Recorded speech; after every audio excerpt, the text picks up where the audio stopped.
What's good with y'all boys? Welcome back to the episode of Rand Kyrie Sports Podcast.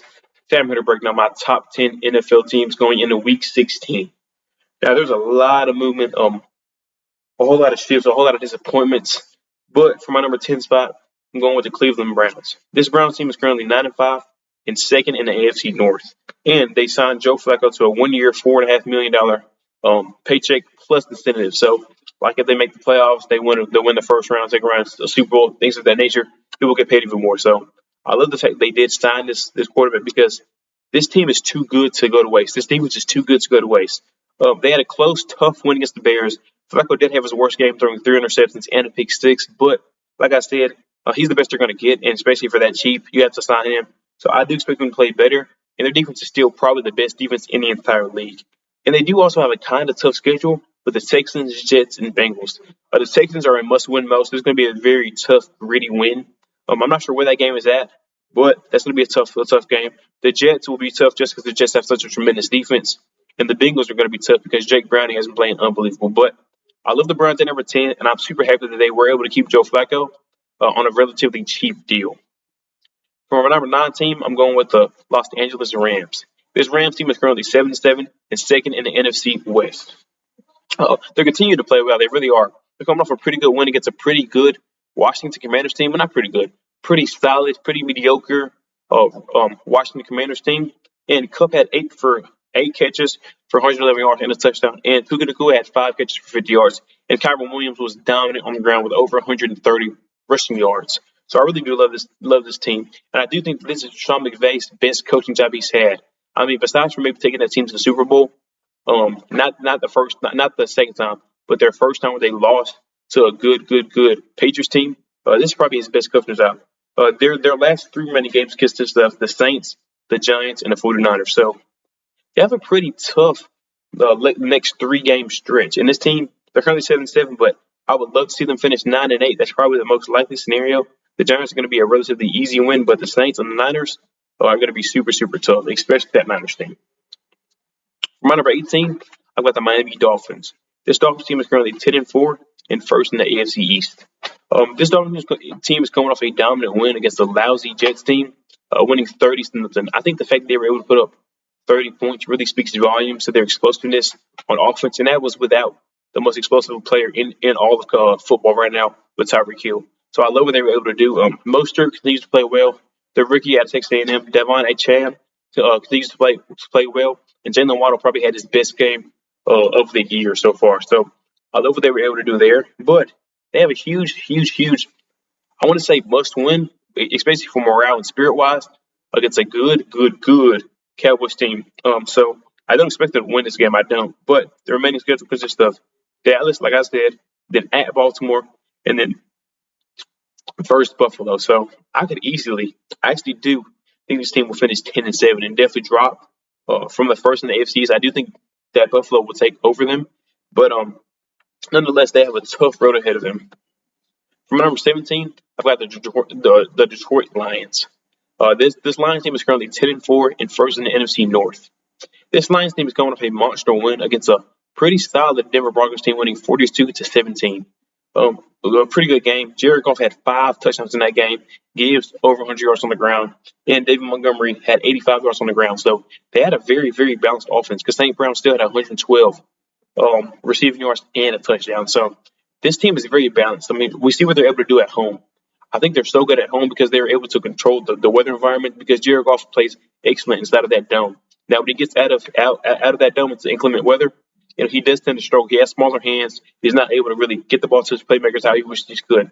The rookie, Sam Laporta, also had 3 touchdowns. I think that's a career high for a rookie in Detroit. So I really love what I'm seeing out of their team offensively. But, consistency is really the big thing for me when talking about this team. This team is just too inconsistent. I said it last week when they lost to the Bears. This team could have easily been on a 3 to 5 game losing streak. They had a close game against the Bears started off.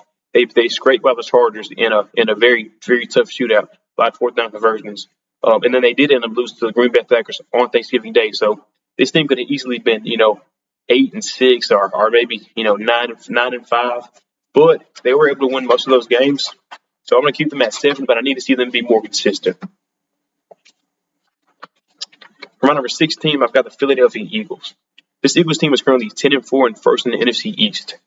But this Eagles team now has lost 3 straight games after having the best record, being at 10-1. Hurts has been struggling pretty bad his last 3 games. He hasn't thrown a touchdown. He's only rushed for touchdowns. He has a 68 QBR and has only thrown for about 700 yards. So that's not very good at all. And their defense is pretty bad. I told us that last week. In their last 2 games that they had lost in a row, they've given up over 30 points a game.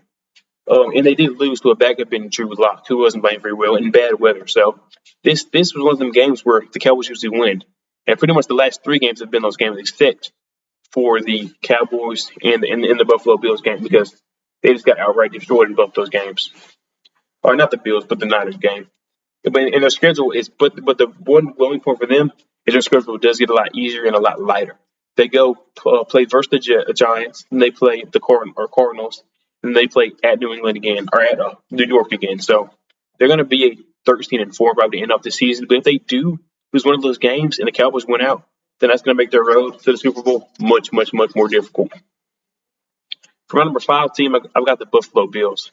This Bills team is currently 8-6, and they're second in the NFC East. I think this Bills team is probably the hottest out of anybody. It's coming off a monster win against the 6th straight win Dallas Cowboys, and I think that's huge for them. I think the biggest thing for me is Josh Allen only threw the ball 15 times and only completed 7 of those 15 attempts, and he didn't even break 100 yards passing, but he did have a touchdown. I think the biggest thing for me is their balance of their being able to display on the field. James Cook had 25 rushing attempts for 179 yards and 2 touchdowns. I don't remember the last time that one single running back for this Buffalo Bills team had over 20 attempts. But we see the last 2 games they've been playing, they've been able to be more balanced and not rely on Superman Josh Allen as much. I think that's helped them tremendously throughout these 2 games. They're coming off pretty good back-to-back wins against a great Chiefs team and a pretty damn good Dallas Cowboys team. Now, their next 3 games are not very hard at all. They play at the Chargers. That'll be Easton Stick starting for quarterback for them. That should be a relatively easy game. Then versus the New England Patriots, who has Bailey Zappi, so another relatively easy game. That's back-to-back backup quarterbacks. And then their last game will play at Miami, and that's going to be a big game because Miami will probably be 1-1 going to that because I don't have them beating the Cowboys. So if they do end up beating Miami, they'll jump to that first spot in the NFC East and by far make the playoffs. No doubt about that. So, but I love what this Bills team is doing. I do. So I'm going to keep them at 5 for now. And I don't think they're really dangerous, and they could easily be the number 3, 2, or 1 team.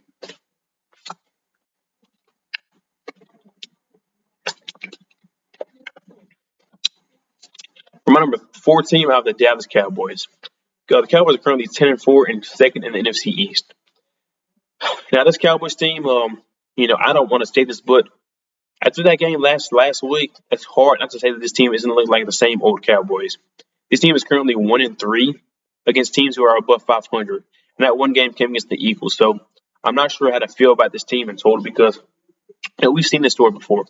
We've seen them be able to beat up on the bad teams, and then when they play a good team, lose. But I guess that Eagles win did give us hope. But these really great Super Bowl contending teams are able to beat back-to-back good teams. If the Eagles wouldn't have lost Monday night against Seattle, I would have had no choice but to put them over the Cowboys. I understand that the Cowboys won their most recent matchup, but what the Eagles were able to do, displaying the ability to be able to win multiple consecutive games against good teams, beating the Chiefs, beating the Bills, beating the Cowboys, things of that nature, that proves winning and Super Bowl contending culture. And the Cowboys, I just feel like, don't show that enough. And their next 3 games are pretty tough. They're playing at Miami. That'll be tough. And then they're playing versus Detroit and then Washington. So Miami and Detroit will be very tough games, and I'm not sure how they'll fare, especially playing Miami away. I do think that they'll win that game. I just do. But I'm not sure how great of a team they are because I'm not super high on this Miami team either. I just don't feel like there's enough great teams to be able to come into this top 10 over Miami. So I'm interested to see what the Cowboys do from here on out, but I really hope they can turn it around and really start to prove they can beat good teams consistently. For my number 3 team, I've got the Baltimore Ravens. This Ravens team is currently 11-3 and first in the AFC as a whole. They're continuing to play well. Now, the reason why I can't put them above teams like the Chiefs or the Niners, because they're obviously going to be my top 2 teams, is because the Jags had ample opportunities to win this game, and especially make it closer. you got to realize they missed a field goal. Trevor Lawrence had 2 terrible turnovers, and then before the half, you know, they get a big play to I think Evan Ingram maybe, and instead of throwing it to the end zone, we do a 5-yard out route, get tackled and bounce, and go into half without getting any points. So they gave up 12 points in that game that were pretty much freebies.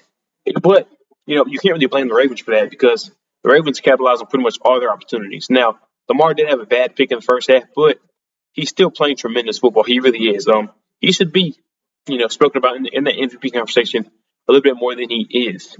But like I said, Lamar's still playing well. He had 117 171 passing yards, a TD, and an interception, and then on the ground he rushed for 12 carries for 97 yards. So he's continuing to do it both with his legs and his arm. So we love to see that. Now their remaining schedule is at the 49ers. I think that's either on Christmas Eve or Christmas Day. And that is a pretty big game. Not so much for standing wise because it's 2 opposite teams and 2 opposite conferences, but it's a big game and really could be a Super Bowl preview and all. And then they play versus Miami, which is going to be tough, and then against Pittsburgh. So they have a pretty tough remaining schedule. I mean, the Niners, Miami, and then Pittsburgh, those are 3 great coaches and 3 pretty good teams.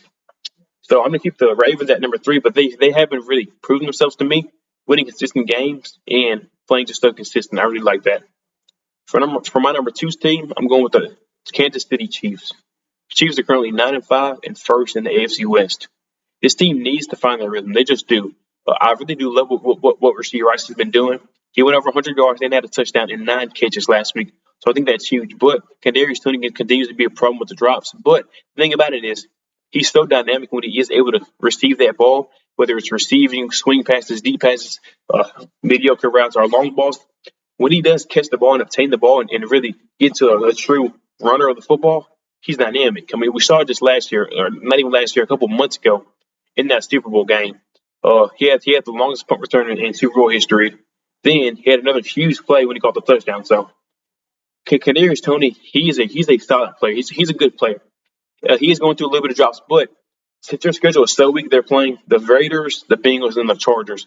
Since their schedule is so weak, they can really force feed the ball and try to give this man more confidence because, like I said, their schedule is ridiculously weak. So even if he does have a few more drops and things of that nature, it's not going to be a big issue because they're going to be able to beat these teams no matter what. So Travis Kelce is still a great tight end, top 3 tight end, although he hasn't been as dominant this year, which, like I said, that could be to do with the receivers.